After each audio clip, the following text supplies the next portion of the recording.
নমস্কার আমার সকল প্রিয় ভাই ও বোনেরা, welcome to our channel ambition age.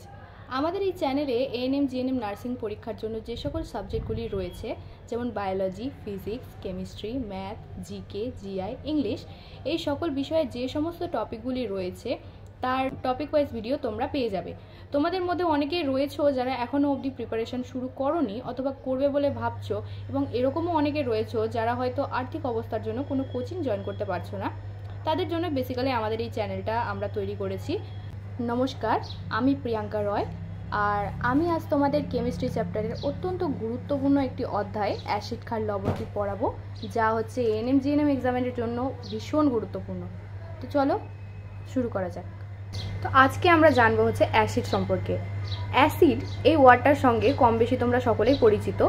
তো অ্যাসিড বলতে বেসিক্যালি বোঝায় যে যেই জিনিসটা হচ্ছে স্বাদে অম্ল, মানে প্রসম কোনো তরলের তোমরা জানোই পিএইচের মান সর্বদা হচ্ছে 7 হয়ে থাকে, এবং অ্যাসিড এমন একটা জিনিস যার পিএইচের মান সর্বদা হয় 7-এর কম, মানে 7-এর কম পিএইচের মান হলেই সেটা হবে অ্যাসিড। এটা তোমাদেরকে বুঝে নিতে হবে।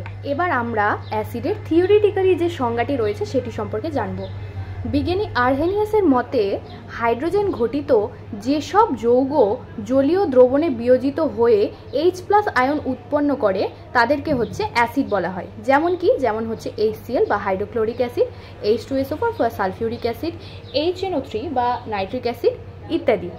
এবার তোমাদের বলি যে H+ আয়ন বা ক্যাটায়নটা কি।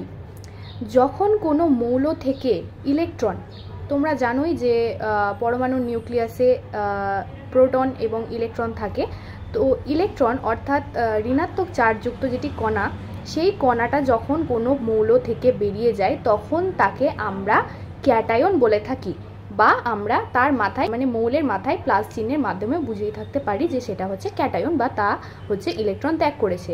অর্থাৎ অ্যাসিডকে যখন জলে গুলে দেওয়া হবে তখন সেই অ্যাসিডটা ভেঙে গিয়ে কি করবে, H+ আয়ন বা হচ্ছে ক্যাটায়ন উৎপন্ন করবে। এবার দেখো HCl বা যেটা রয়েছে হাইড্রোক্লোরিক অ্যাসিডও আমরা যাকে বলে থাকি, একে যদি জলে মিশিয়ে দেওয়া হয় বা একে যদি জলে গুলে দেওয়া হয় তবে ও কি করবে, H+ আয়ন বা ক্যাটায়ন এইভাবে হচ্ছে ভেঙে যাবে। H+ আয়ন যেটা রয়েছে এবং যে ক্লোরিন রয়েছে এই দুটো কিন্তু আলাদা আলাদা হয়ে যাবে।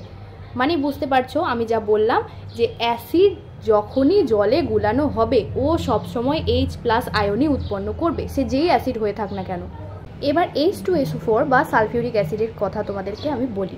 একে যখন জলে গোলানো গেল H2SO4-কে, তখন ও কি হলো 2H+ এবং এখানে যোগ চিহ্ন হবে, এবং হচ্ছে SO4 2- বিভক্ত হয়ে গেল।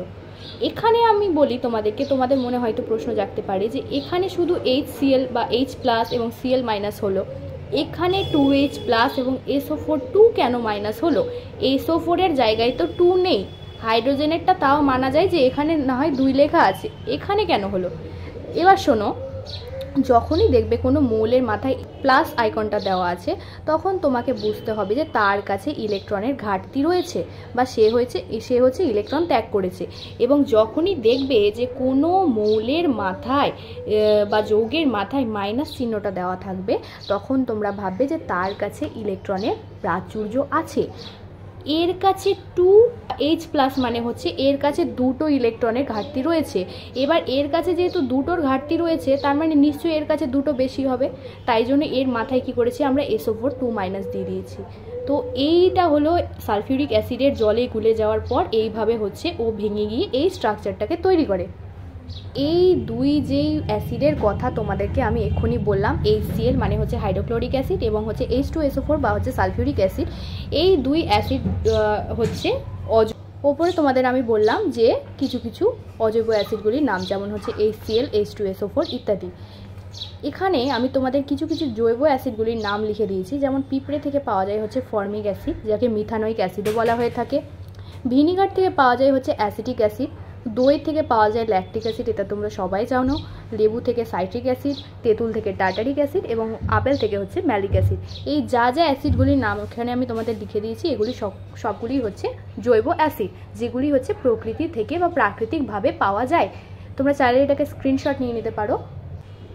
আচ্ছা, আরেকটা জিনিস মনে রাখবে যে অ্যাসিড জলে মেশানোর পর যখন অ্যাসিডের অণুগুলি ভেঙে যায়, ভেঙে গিয়ে যখন H+ আয়নটা উৎপন্ন করছে, তখন সেই H+ আয়নটা কি করে জলের অণুর সঙ্গে মিশে গিয়ে বা যুক্ত হয়ে কি করে হাইড্রোক্সোনিয়াম আয়ন রূপে অবস্থান করে। এটা অবশ্যই মনে রাখবে, এটা খুব একটা ইম্পর্টেন্ট লাইন। দেখতেই পাচ্ছ এই যে H+ আয়নটা জলের অণুর সাথে কী হয়েছে, যুক্ত হয়ে কি করেছে H3O+ আয়ন উৎপন্ন করেছে, যেটারই নাম হচ্ছে হাইড্রোক্সোনিয়াম আয়ন। তো এই ছিল তোমাদের অ্যাসিড সম্পর্কে ইন্ট্রোডাকশন ক্লাস। নেক্সট ক্লাসে আমি তোমাদের পড়াবো ক্ষারের ইন্ট্রোডাকশন, বা ক্ষার কি সেটা, ক্ষার এবং ক্ষারক। তো কেমন লাগলো তোমাদের ক্লাস অবশ্যই কমেন্ট করে জানাবে, এবং ভিডিও যদি ভালো লেগে থাকে তাহলে অবশ্যই একটা লাইক করে দেবে। আর এরকম নতুন নতুন টপিক সম্পর্কে ভিডিও পেতে, ইম্পর্টেন্ট টপিকগুলো সম্পর্কে ভিডিও পেতে আমাদের চ্যানেলটাকে অবশ্যই সাবস্ক্রাইব করে নেবে। এখন বাই।